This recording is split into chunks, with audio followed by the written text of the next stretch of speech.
여러분, 모이는 게 왜 중요하냐 하면 모이지 않아도 기독교 신앙인으로 살 수 있어요. 큰 문제가 없습니다. 예배 드릴 수 있어요. 근데 제가 어제 저희 예담길 하는 분들과 예배에 대해서 이야기를 나눴습니다만, 교회가 함께 모여서 예배하는 건 내가 혼자 드리는 예배와 뭐가 다를까? 가장 중요한 거 두 가지만 말씀드리면, 첫 번째는요, 내가 혼자 예배 드리면 하나님이 지체되는 모든 교회 공동체 한 사람 한 사람의 은사를 통해서 모든 은사가 모여서 함께 드리는 예배의 기쁨을 맛볼 수가 없다는 거예요. 찬양의 은사 있는 분, 봉사의 은사 있는 분, 말씀의 은사 있는 분, 나눔의 은사 있는 분, 긍휼의 은사 있는 분의 은사가 다 함께 모여서 하나님 안에서 어떻게 아름다운 하모니를 이루어가는지를 볼 수 있는 게 예배입니다. 여러분, 성가대가 지금 열심히 이제 모이고 있습니다만, 제가 여러분 가장 축복은, 저는 성가대를, 그러니까 하나님을 찬양하는 것처럼 좋은 게 없습니다. 아침마다 여러분 말씀 큐티로 묵상하고 있잖아요. 여러분 하시죠? 네. 그런 게 있나 이러면 안 돼요. 네. 새 삶을 가지고 아침마다 큐티를 하실 텐데, 큐티 하실 때도 찬양하시는 게 좋습니다. 늘 우리가 큐티할 때 이렇게 배웠어요. 먼저 찬양하십시오. 그리고 내 죄를 고백하십시오. 그리고 나서 주님의 말씀을 묵상하십시오. 그러면 훨씬 더 내가 말씀을 읽을 때 나에게 와닿는 마음이 크다고 하는 걸 여러분 경험으로 알 수 있고요. 그래서 부탁드립니다. 다음 주에는 저희가 200인분을 준비합니다. 이제 낭비가 되지 않기를 부탁합니다. 저희가 함께 모여서 저희가 그 기쁨을 나눴으면 좋겠습니다. 여러분, 오늘은요, 제가 1년에 한 번 정도는 3.1절이나 6.25 혹은 해방일에 우리나라와 전쟁에 관한 말씀을 나누려고 합니다. 그런데 어제가 6.25 한국전쟁 72주년을 맞는 날이었습니다. 잊지 말자 6.25, 어렸을 때 포스터 그렸던 기억이 새록새록 떠오르던데요. 한국전쟁이 1950년 6월 25일에 시작해서 53년 7월 27일에 한반도 전역에서 남한과 북한 사이에 일어난 전쟁을 말합니다. 3년이 넘게 지속된 전쟁으로 인해 여러분, 우리나라의 기반시설 90%가 무너졌어요. 그때 국군 13만 7,899명이 죽었습니다. 북한군 52만 2천 명이 죽었습니다. 유엔군 3만 7,902명이 죽었습니다. 중공군 14만 8,600명이 죽었습니다. 실종자까지 합치면 사망자 수가 200만 명에 달하고요. 부상자까지 하면 500만 명이 훨씬 넘습니다. 여러분, 그때 남북한 인구를 다 합쳐서 3천만이었어요. 20%의 사람이 죽거나 장애가 된 거예요. 부상을 입은 거예요. 여러분, 한국전쟁 이후에 저도 태어났기 때문에 전쟁의 참혹함을 체험할 수 없었으나, 제가 태어난 60년대만 해도 그 전쟁으로 인해서 수복되지 않은 너무나 많은 현장들을 보고 자라났습니다. 여러분, 오늘 저희는 이 한국전쟁을 기억해야 합니다. 젊은이 혹은 아직 전쟁에 대해서 아무런 느낌이 없는 사람이라 할지라도 이 전쟁을 기억해야 합니다. 왜냐하면 그 전쟁으로 인해 우리가 오늘 다시 예배하는 자리를 얻었고, 누군가의 죽음과 희생으로 인해 우리가 이 믿음을 지키며 살아갈 수 있는 나라를 얻었기 때문입니다. 만약에 우리가 그것에 대한 생각을 갖지 않는다면 우리는 또다시 일제에게 나라를 잃어버려서 말도 잃어버리고 이름도 잃어버리는 세상을 맞이할 수 있다는 걸 기억해야 합니다. 한국전쟁을 기억해야 되는 이유는 북한에게 당한 이 억울한 것을 반드시 갚아주겠다라는 말로, 그런 생각으로 우리가 전쟁을 기억하자는 게 아닙니다.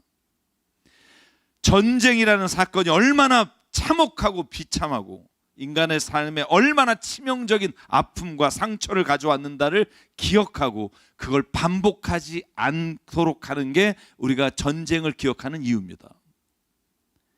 여러분 러시아와 우크라이나 전쟁을 보십시오.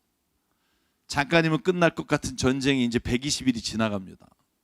얼마나 많은 사람이 죽었는지, 얼마나 많은 것들이 처참하게 무너졌는지 보면서도 여러분 이 땅에서 전쟁이 그칠 기미는 없습니다. 성도 여러분, 성경을 보면요 전쟁이 진짜 많이 나오잖아요. 그리고 구약은요 어떻게 보면 전쟁사예요. 여러분 아브라함 때도 전쟁이 있었고요, 출애굽한 이후에 광야에서 가나안 땅에 정복할 때 모든 게 전쟁이었습니다. 이스라엘이 전쟁의 과정을 겪고 왕정 국가가 됐다고 볼 수 있습니다. 여러분 문명사학자인 월 듀란트라고 하는 사람이 쓴 역사의 교훈이라는 책이 있습니다. 여러분 이 책을 보면 여러분이 아마 아시는 분도 있고 아마 대부분 모르실 것 같은데요, 이분이 역사가 기록된 3421년의 역사를 다 뒤져보니까 전쟁이 없었던 해는 3421년 중에 268년, 그러니까 7.8%만 전쟁이 없었고 인류 역사의 모든 93% 이상이 전쟁이었다는 거예요. 매일 전쟁이었다는 거예요. 더 심각한 건 엘빈 토플러라는 여러분이 잘 아는 미래학자라 불리는 사람이 쓴 책에 이렇게 돼 있어요. 1945년부터 1990년까지 2340주예요.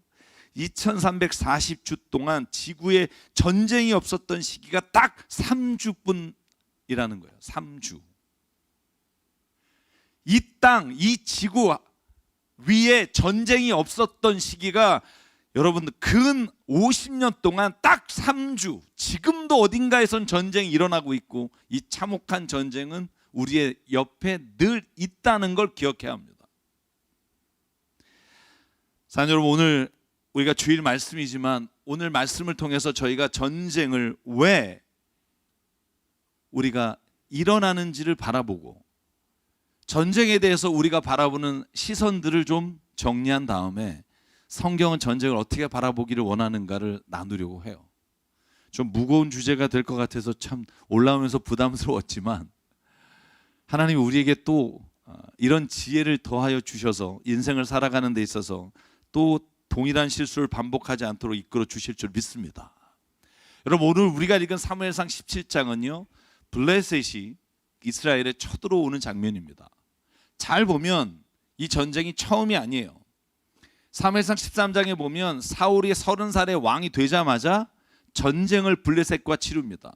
여러분 제가 지난번에 설교를 한 본문의 내용입니다. 아들 요나단이 적진에 들어가서 적진을 교란시켜서 전쟁에 대승을 하지만 결국 이 사울의 욕심 때문에 자기 아들을 죽일 뻔한 사건이 첫 번째 전쟁이에요. 그리고 나서 사무엘상 15장에 보면 아말렉과의 전투에서 승리합니다. 그리고 오늘 17장에 오면 다시 블레셋이 13장에 자기네가 전쟁에 진 것이 아마 억울해서 이걸 갚으려고 그 당시 여러분 블레셋의 최고의 장수 골리앗을 이끌고 전쟁을 쳐들어와요. 여러분 근 40일 가까이 있는데 아무도 이 적장하고 싸우려고 안 나와요. 사울 왕이 막 마음이 타들어가요. 왜? 아니 저 골리앗이 나와서 하나님을 욕하고 이스라엘 백성을 막 희롱하는데 아무도 나와서 싸우겠다는 적장이 없어요. 장군이 없는 거예요. 적장과 싸울. 그러니까 사울이 마음을 졸이고 있을 때 여러분 15살 땐 다윗이 형들이 전쟁터에 나가 있어서 도시락 싸갖고 가요. 형님들 도시락 드십시오 하고 왔는데 보니까 어떤 키가 3m 되는 인간이 나와서 하나님을 욕하고 있는 거예요.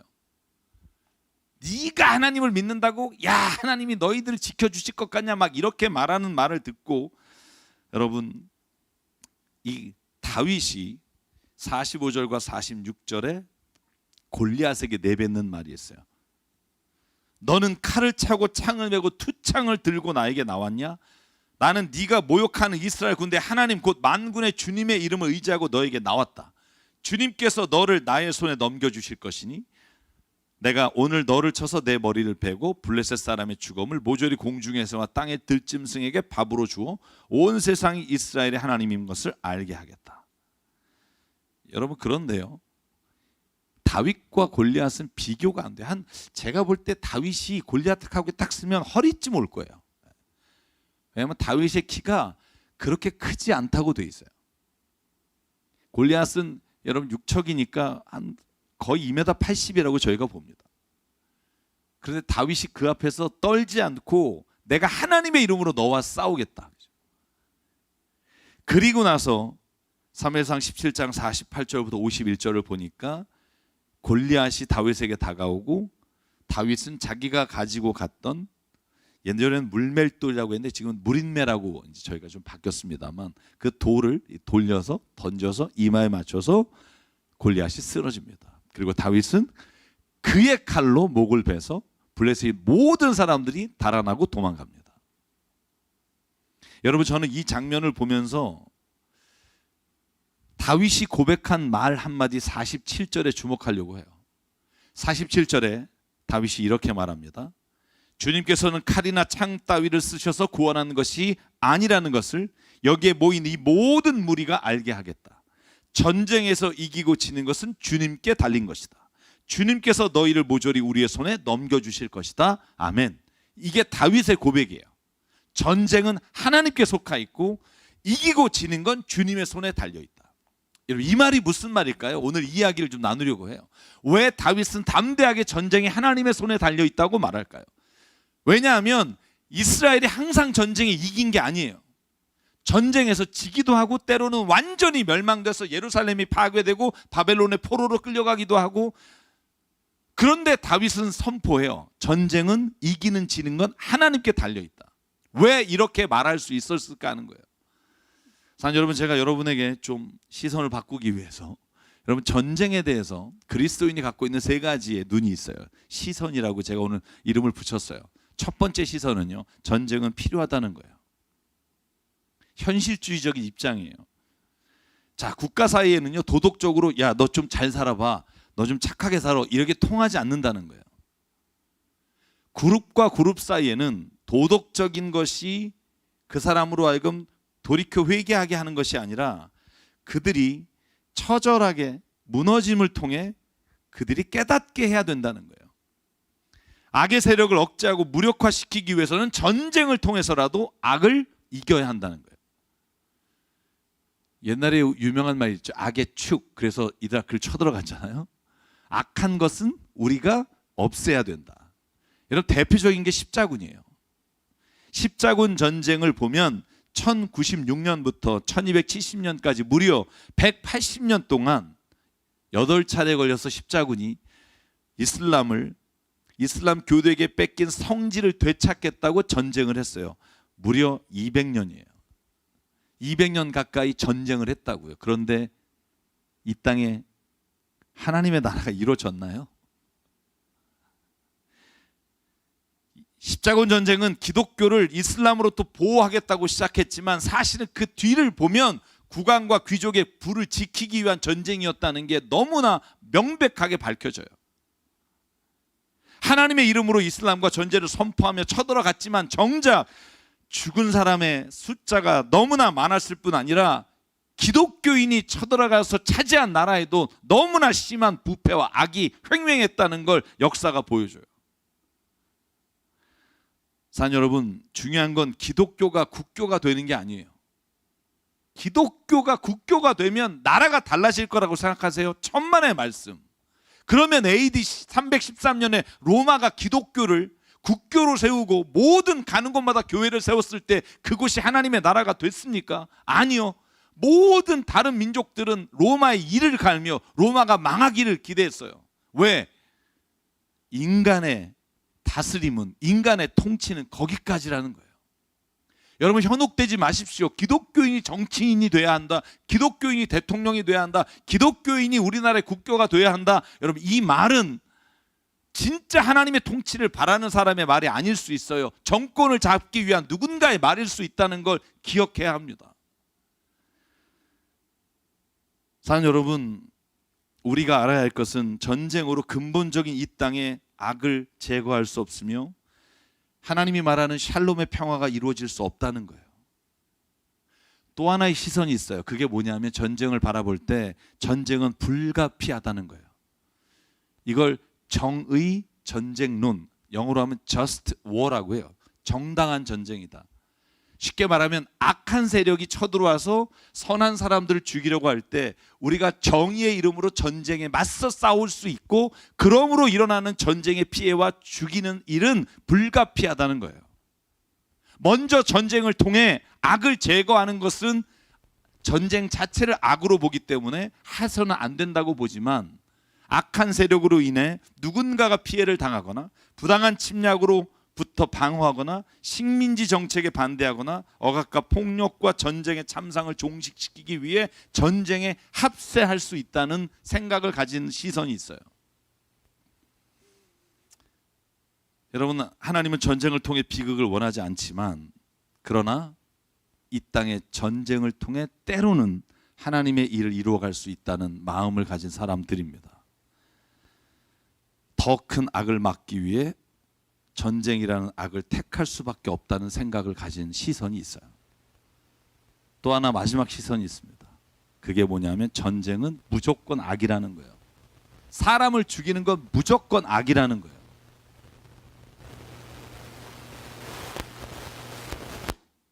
그렇다잖아요. 그죠? 철저하게 내가 지지한다 뭐 이런 거잖아요. 어떠한 경우에도 사람을 죽이는 건 합법화되거나 합리적으로 받아들여서는 안 된다는 생각이에요. 평화주의자예요. 그래서 전쟁의 한가운데 월남전에 여러분 기억하십니까? 평화주의자들이 월남전에 그 한가운데 가서 미군이 쳐들어올 때 나를 먼저 죽이라고 거기에 수백 명의 사람들이 담을 쌌던 적이 있어요. 왜냐하면 아무리 미국 내 나라일지라도 다른 나라를 쳐들어가 전쟁을 일으키면 안 된다. 저는 그분의 숭고한 정신을 저는 받아들입니다. 전쟁은 문제 해결을 가져오는 게 아니라 더 큰 전쟁의 시발점이 된다는 거예요. 어떻게 알 수 있어요? 여러분, 1차 세계대전이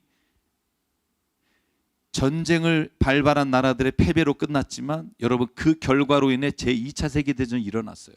2차 세계대전이 또 그 전쟁이 일으킨 나라의 패망으로 끝났지만, 그러나 지금 러시아와 우크라이나 전쟁이 그 연장선상에 있다는 걸 알아야 돼요. 전쟁의 악은 또 다른 전쟁을 일으켜요. 여러분, 중국 영화 보면 그런 거 모르세요? 그죠? 누군가가 우리 아버지를 죽이면, 그죠? 그 아들이 어렸을 때 그 장면을 보고 산에 들어가서 아비오 연습해서, 그죠? 장성에서 또 그 사람을 죽이러 가요. 그럼 또 죽이는 걸 아들이 보고 또 그 아들이 또, 그래서 끊임없이 여러분 중국 영화를 보면 뭔 놈을 이렇게 복수가 많은지. 왜냐하면 한 사람을 죽음으로 해서 갚게 되면 일어나는 세상의 일들이 너무나도 당연한 결과라는 거예요. 성도 여러분, 이 가운데 어느 게 정답일까요? 여러분 어디를 지지하십니까? 저는 개인적으로 정의전쟁론을 지지합니다. 전쟁은 악입니다. 해서는 안 됩니다. 그러나 악한 전쟁에 맞서서 때로는 그리스도인이 싸워야 될 때가 있다고 생각해요. 제가 옳다고는 생각하지 않아요. 저는 그렇게 하는 것이 현실적으로 기독교인이 세상을 하나님의 손에서 지켜나갈 수 있는 길이 아닐까라고 생각해요. 그러나 저는 평화주의자들을, 그분들의 그 생각이 너무나 숭고하다고 믿어요. 그런데 저는 오늘 제가 말하려고 하는 건 여기 있지 않습니다. 진짜 말씀드리려고 하는 건 지금부터입니다. 우리가 전쟁을 어떻게 바라봐야 되고 전쟁을 어떻게 수행해야 되느냐는 질문보다 더 근본적인 질문이 있다는 거예요. 그건 뭐냐면 전쟁은요, 우리의 삶의 일상에서 일어나는 일들과 별 차이가 없다는 거예요. 전쟁이 우리가 악이라고 볼 수 있는 건 눈으로 사람이 죽어가는 것과 폐허가 되는 것을 볼 수 있기 때문이지, 우리가 실제로 눈으로 보지 못하는 인간을 죽이고 폐허로 만드는 일이 우리 일상에 얼마나 많은가를 봐야 해요. 사랑하는 여러분, 야고보서 4장 1절과 3절에 하신 말씀을 주목합니다. 저는 이 말씀을 여러분과 함께 주목했으면 좋겠어요. 야고보는 이렇게 말해요. 무엇 때문에 여러분 가운데 싸움이나 분쟁이 일어납니까? 이건 전쟁이든 개인 간의 어떤 사사로운 일이든 왜 일어납니까? 여러분의 지체들 안에서 싸우고 있는 육신의 욕심에서 생기는 것이 아닙니까? 여러분은 욕심을 부려도 얻지 못하면 살인을 하고, 탐내어도 가지지 못하면 다투고 싸웁니다. 여러분이 얻지 못하는 것을 구하지 않기 때문이고, 구하여도 얻지 못하는 것은 자기가 쾌락을 누리는 데 쓰려고 잘못 구하기 때문입니다. 여러분, 야고보는요, 전쟁, 사람을 죽이는 거나 우리가 욕심을 가지고 우리의 일상생활에서 일어나는 다툼도 동일한 것이라고 봐요. 여러분, 이걸 볼 수 있어야 전쟁에 대해서 저희가 가지고 있는 생각이 신앙적으로 볼 수 있게 된다고 봐요. 사랑하는 여러분, 전쟁이 우리의 삶에서 가장 비극적인 것 중에 하나인 건 맞습니다. 그런데요, 전쟁만이 아니라 우리가 오늘 살아가면서 마주하는 사람과 다툼, 싸움, 미워하는 마음, 욕심, 남의 것을 빼앗으려는 마음이 결국 국가와 국가 간의 전쟁이라는 이름으로 드러날 뿐이라는 거예요. 전쟁을 특별하게 다루지 말자는 거예요. 왜 그럴까요? 제가 여러분에게 통계 하나 보여드릴게요. 세계보건기구의 통계에 따르면 201개국에서 자살하는 한 해 사람의 숫자가 몇 명일 것 같으세요? 우리나라가 10,000명에서 15,000명입니다. 하루에 30에서 50명. 자살을 왜 할까요? 그 사람이 정신적으로 문제가 있어서. 여러분, 그렇게만 본다면 세상을 잘못 보는 거예요. 우리의 살아가는 모든 삶의 자리에서 누군가가 소외되고 누군가가 아파하고 누군가가 죽음의 자리에 가는 걸 우리는 인식하지 못하는 가운데 산다는 거예요. 201개국에서 한 해 죽어가고 자살하는 사람의 숫자가 80만 8천 명입니다. 한 해. 여러분, 6.25가 지난 지 72년이에요. 그러면 72년 동안 몇 명의 사람이 죽었을까요? 5,600만, 560만 명. 맞나요? 5,600만인지 하여간.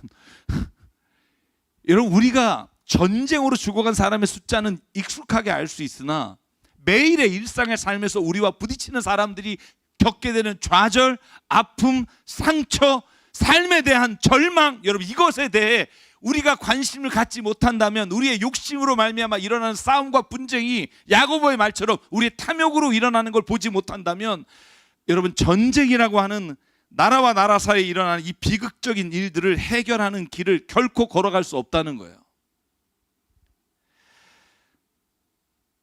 사랑하는 여러분, 하나님이 죄를 어떻게 다루시냐가 하나님이 전쟁을 어떻게 보느냐와 동일한 시점으로 있다는 걸 기억해야 돼요. 하나님은 죄를 어떻게 보세요? 죄는, 여러분, 데살로니가전서 5장 21절, 악은 그 모양이라도 버려라. 악은 모양이라도 버려라. 전쟁은요, 그 모양이라도 버려야 되고 그 모든 무기를 버려야 되는 게 성경적이에요. 러시아와 미국을 중심으로 갖고 있는 모든 원자탕을 해체하고 버려야 되는 게 하나님이 바라시는 죄로부터 멀어지는 길이에요. 그런데 현실은 그러기가 어려워요. 인간은 죄를 져요. 그런데 하나님은요, 인간이 저지른 죄로 인해 하나님이 우리를 벌하실 때 무조건 벌하는 게 아니라 우리에게 기회를 주세요.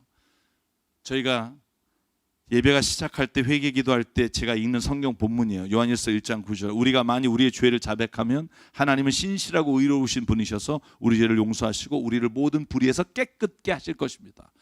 죄의 결과로 전쟁이 일어날 수 있어요. 그러므로 인해 전쟁으로 인한 참혹한 일들을 하나님은 또한 해결해 주시고 그 결과로부터 하나님은 선한 결과를 이루시도록 이끌어 가시는 분이라고 저는 믿습니다. 여러분, 믿으십니까? 그러나 진짜 하나님이 원하시는 건 죄로부터 떠나는 것이고 전쟁으로부터 우리 모든 인간의 삶이 떠나는 걸 원하신다는 거예요. 여러분, 악한 일 일어나지만 죄의 결과로 일어나는 악한 결과를 하나님은 선으로 바꾸셔요. 저는 이게 하나님의 역사하심이라고 믿어요. 우리가 6.25로 인해 처참하게 무너졌지만 하나님은 그걸 바꾸셔서 우리가 경제 10대 강국이 되도록 우리를 이끌어 가신 게, 저는 하나님을 믿는 우리 믿음의 사람들로 인해 하나님이 이끄신 은혜라고 저는 믿어요. 그러나 기억해야 될 건, 하나님이 악을 선으로 바꾸셨다고 해서 우리가 행한 악한 것을 정당화할 수는 없다는 거예요. 여러분, 가룟 유다를 이렇게 물어보는 분이 있어요. 목사님, 가룟 유다도 하나님의 구원을 이루기 위해 쓰임 받은 거 아니에요? 그렇죠? 이런 사람이 꼭 있어요, 교회에. 아니, 가룟 유다가 만약에 고발 안 했으면 예수님 십자가에서 못 돌아가셨고, 그럼 우리는 구원 못 받잖아요. 가룟 유다도 구원받지 않았을까? 이렇게 묻는 분이 있어요. 저는요, 그분들의 마음의 저희를 알아요. 그죠? 왜 그런 질문을 하는지 알아요. 그런데 여러분 잘 기억하십시오. 가룟 유다가 예수님을 유대인에게 은 30에 팔아 넘겼고 예수님이 십자가의 죽으심으로 우리를 구원하셔서 구원의 역사를 이루셨어요. 그러나 그건 가룟 유다가 행한 악을 하나님이 선으로 바꾸신 거지, 그의 일이 선하다고 말할 수 없다는 거예요. 여러분, 모세가 이집트 사람 둘을 죽이고 광야에서 40년 동안 고난을 받았어요. 훈련 받았어요. 단련 받았어요. 그래서 하나님이 그를 불러서 출애굽하는데 그를 사용하셨어요. 그렇다고 해서 모세가 사람 2명 죽인 게 결국은 그가 하나님께 쓰임 받기 위한 하나님의 뜻이었다고 말하는 건 하나님을 정말 잘못된 이해를 가지고 있는 사람들이에요. 모세가 악을 저질렀으나 하나님은 그 악을 선으로 바꾸시는 분이에요. 하나님이 선하게 바꾸셨다고 해서 내가 악한 일을 행한 것 자체가 올바른 일이 될 수는 없다고요. 전쟁도 그와 같아요. 전쟁은 어느 누가 일으켰던 그것이 악에 대한 전쟁이었던 전쟁은 성경에 보면 하나님이 기뻐하시지 않아요. 무슨 말씀이세요, 목사님? 전쟁에서 하나님이 승리하게 하셨고 이스라엘 백성을 이끌어 가셨잖아요. 하나님은 전쟁을 쓰시잖아요. 여러분 진짜 그렇게 생각하세요? 저는 그렇게 생각하지 않아요. 인간이 불가피하게 혹은 필요에 의해서 전쟁을 일으켰으나 하나님은요 전쟁을 기뻐하지 않으세요. 어떻게 아냐고요? 역대상 22장 7절 읽고 말씀 마칠게요. 같이 읽을게요. 역대상 22장 7절과 8절입니다. 한 목소리 읽을게요. 다윗이 하나님께 성전을 짓고 싶습니다. 당신의 성전을 내 손으로 짓게 해주십시오라고 할 때 하나님이 거절하신 이유를 말씀한 장면을 다윗이 아들 솔로몬에게 들려주는 장면이에요. 같이 읽을게요. 시작. 다윗이 아들 솔로몬에게 말하였다. 아들아, 나는 주 나의 하나님의 이름을 위하여 성전을 지으려고 하였다. 그러나 주님께서 나에게 말씀하셨다. 너는 많은 피를 흘려가며 큰 전쟁을 치렀으니 나의 이름을 위하여 성전을 건축할 수 없다. 너는 내 앞에서 많은 피를 땅에 흘렸기 때문이다. 아멘. 다윗은 승승장구했어요. 오늘 전쟁에서도 골리앗을 물리치고 이겼다고요. 그리고 그 위에 모든 전쟁에서 승리해요. 그런데 하나님은요 피 흘리는 걸 기뻐하지 않으신다고요. 하나님을 위해서라고 말하며 일으키는 모든 전쟁은 하나님의 뜻이 아닐 수 있다는 걸 기억해야 돼요. 가장 중요한 건 죄와 탐욕에 물든 인간을 다시 하나님의 창조의 인간의 모습으로 우리가 이루어가는 것, 그게 이 땅에서 전쟁을 막고 우리의 삶에 일어나는 모든 악한 일로부터 막을 수 있는 유일한 길이라고 성경은 말합니다. 사랑하는 여러분, 그래서 오늘 다윗이 고백한 47절의 말씀을 다시 한번 읽을게요. 주님께서는 칼이나 창 따위로 쓰셔서 구원하시는 것이 아니라는 것을 여기에 모인 이 모든 무리가 알게 하겠다. 전쟁에서 이기고 지는 것은 주님께 달린 것이다. 주님께서 너희를 모조리 우리의 손에 넘겨주실 것이다. 여러분, 다윗의 이 고백은요 전쟁을 통해서 우리가 반드시 이긴다는 말이 아니에요. 전쟁에서 이기든 지든 그 모든 과정에 하나님께서 역사하시고 하나님이 계시지 않으면 그 모든 일들은 인간의 욕심과 탐욕으로 끝난다는 말이에요.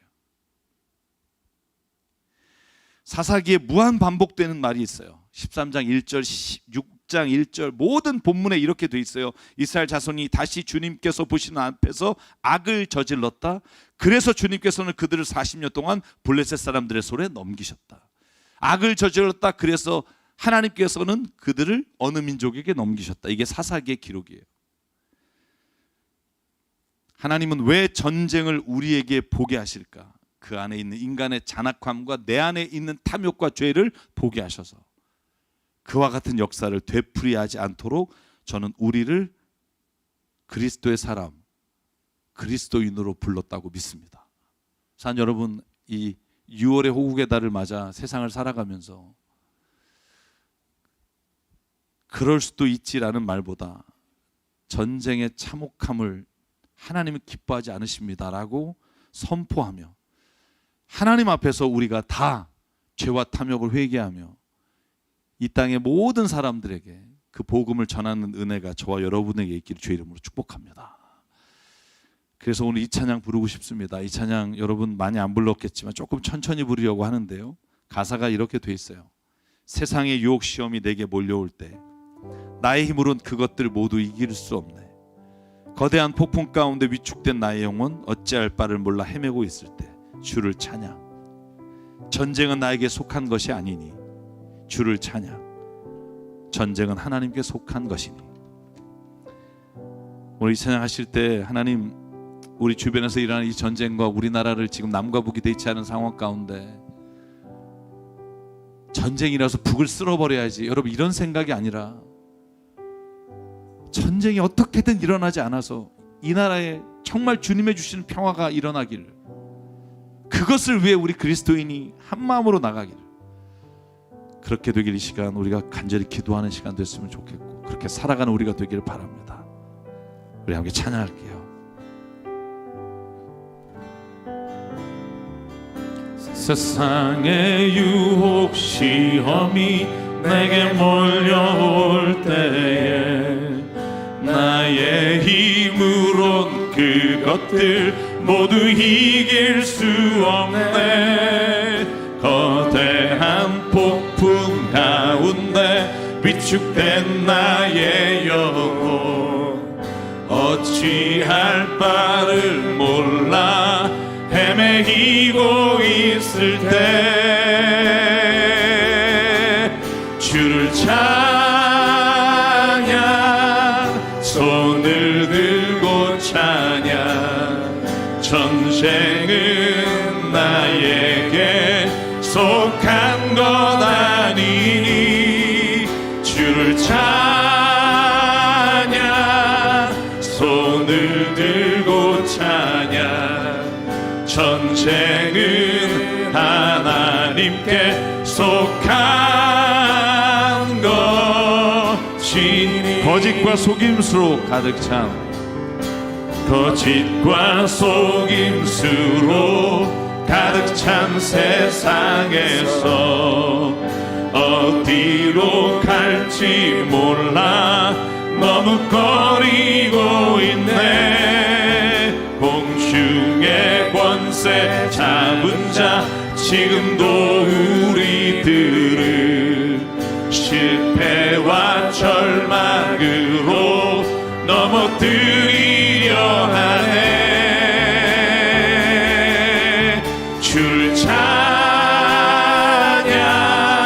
손을 들고 찬양. 전쟁은 나에게 속한 건 아니니 주를 찬양, 손을 들고 찬양. 전쟁은 하나님께 속한 것.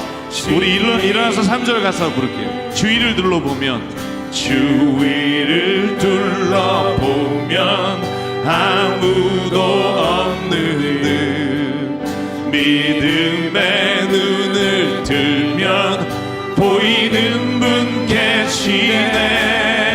지금도 내 안에서 역사하고 계시는 사망과 어둠의 권세 물리치신 예수.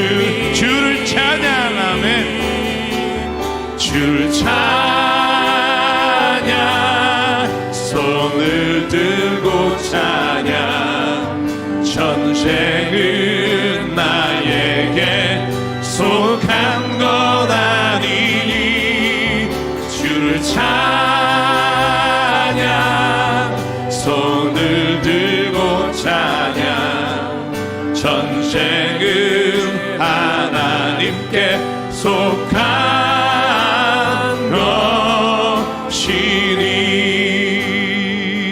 함께 기도하실 때, 하나님 이 땅의 전쟁으로부터 하나님 막아주십시오. 하나님 참혹한 전쟁을 다시는 겪지 않을 수 있게 하나님, 우리 이 한반도 남북의 탐욕과 죄로 얼룩진 모든 세력들을 하나님 주의 이름으로 물리쳐 주시옵소서. 하나님 그렇게 우리를 이끌어 달라고. 러시아와 우크라이나 전쟁도 하나님 그 전쟁의 한가운데 역사하시는 하나님을 보게 하여 주시옵소서. 오늘 이렇게 이 시간 말씀을 기억하며 우리가 한 목소리로 결단하며 하나님 앞에 함께 기도하겠습니다. 상관의 하나님 감사합니다. 오늘도 우리가 이 시간 하나님 앞에 모여 예배하며 기도할 때 하나님 이 땅에 일어나는 모든 죄와 탐욕의 결과를 보게 하여 주시고 아버지 그러므로 인해 일어난 이 땅에 하나님 죽음과 절망과 사망 아버지 예수의 이름으로 물러가게 도와주옵소서. 아버지 간절히 기도합니다. 한국전쟁 72주년 맞아 하나님 우리가 더 주님 죄로부터 멀어지게 하시고 탐욕으로부터 먹게 하시고 북한 정권이 아버지 다시 하나님 믿음의 자리에 돌아오게 하나님 그 마음을 붙잡아 주시고 역사하여 주시옵소서. 이끌어 주실 줄 믿습니다. 성령 가운데 체험하게 하여 주옵소서. 사랑의 하나님 전쟁을 일으킨 사람들을 바라보며 손가락질하고 그들의 탐욕과 죄악을 향해 하나님 모든 저주의 말을 퍼붓는 우리의 모습 속에 더한 죄와 탐욕으로 차 있는 모습을 발견하기를 원합니다. 하나님 아버지 우리가 살아가는 일상의 삶에서도 너무나 많은 죽음과 폭력과 우리도 알면서 모르면서 저지르는 사망의 길을 우리가 볼 수 있는 눈을 열어 주시옵소서. 하나님 그러므로 오늘 주님께서 우리에게 주신 말씀처럼 하나님 모든 전쟁과 싸움과 분쟁으로부터 하나님 우리가 승리하는 삶을 살아가게 하시고 그것으로부터 우리를 지켜주셔서 하나님의 선하심과 온전하신 뜻을 이루며 살아가는 그리스도인 되게 하여 주시옵소서. 아버지 하나님 우리 입술로 먼저 고백합니다. 하나님 우리를 통해 이 땅에 샬롬 주의 평화를 이루어 주시옵소서. 우리가 조금만 더 내려놓고 조금만 더 내 마음속에 주님의 성령으로 말미암아 하나님 싸우고 내가 부딪히고 싶을 때도 주님 내게 맡겨주시는 역사를 체험하게 하시고 그러므로 말미암아 우리의 가정과 회사와 교회와 이 땅에서 하나님 우리를 통해 이루어가시는 하나님 나라를 늘 목격하며 살아가는 우리가 되게 인도하여 주시옵소서. 우리에게 주신 생명과 시간과 달란트와 모든 물질이 주님의 것임을 고백합니다. 하나님의 나라와 뜻을 위하여 사용하여 주시옵소서. 이제는 우리 주 예수 그리스도의 은혜와 하나님 아버지의 무한하신 사랑과 성령님의 감동, 감화, 충만, 교통, 위로하심이 오늘 이 시간 전쟁의 참혹함을 바라보며 오늘도 우리로 하여금 죄와 탐욕의 길에서 벗어나게 하시고 이 땅의 전쟁을 하나님 막아주시기를 간절히 간구하며 우리의 삶의 자리로 돌아가는 여기는 한 분 한 분 머리 위에 가정과 일터 위에 주님 세우신 새삼교회 위에 지금부터 영원토록 함께 하시기를 간절히 축원하옵나이다. 아멘.